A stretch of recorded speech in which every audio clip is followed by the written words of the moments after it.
অপরূপ এই সোনার বাংলায় একই সাথে বাসায় ফেরে পাখি ও কৃষক।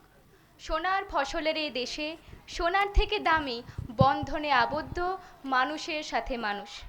দেশ মানে মানচিত্রের সীমা ছাড়িয়ে দেশের মানুষ, পূর্বপুরুষ, সর্বোপরি সকলকে ভালোবেসে মায়ের মতো আগলে রাখা এই জন্মভূমিকে আমরা আবার যেন প্রতি জন্মে ফিরে ফিরে পাই।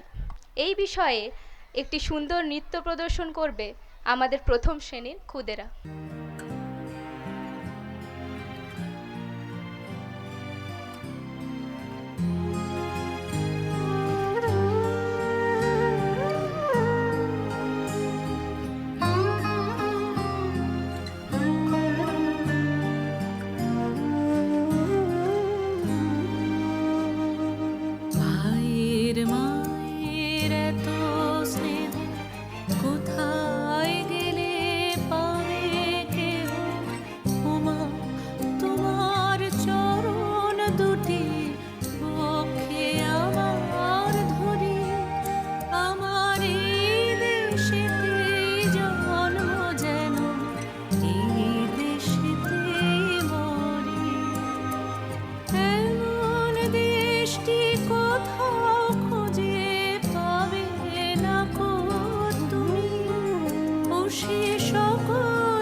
সে যে আমার